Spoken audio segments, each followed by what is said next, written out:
নেতাজি সেবা ফাউন্ডেশন আজকের সুন্দরবনের দুস্থ মেধাবী ছাত্রছাত্রীদের পাশে কিন্তু দীর্ঘ কয়েক বছর ধরে কিন্তু দাঁড়াচ্ছে। আজকে শ্রাবণী দোলে 10 মাইল বাড়ি, ওর বাবা 2024 সালে মারা যায়, কিন্তু মেধাবী, সেই কারণে আর্থিক অনটন অবধি পড়াশোনা তো আর করার কোনোভাবেই একটা রাস্তা ছিল না। তার পাশে কিন্তু আমাদের এই নেতাজি সেবা ফাউন্ডেশন, যেটা আমাদের শুধু সুন্দরবন নয়, সারা ওয়েস্ট বেঙ্গলের বাইরেও বিধে আমাদের এর অধিপত্য রয়েছে।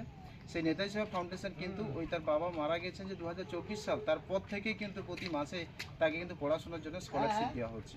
এমনকি ও সায়েন্সের স্টুডেন্ট, ওর হচ্ছে আর্টসের স্টুডেন্ট, ওর কিন্তু বইও নেতাজি সেবা ফাউন্ডেশন দিয়েছে। যাই হোক, আজকের আমরা ওকে এই মাসের স্কলারশিপটা দেবো, গত মাসে মানে রঙিনটা আছে আর কি। কাটুন আপনি।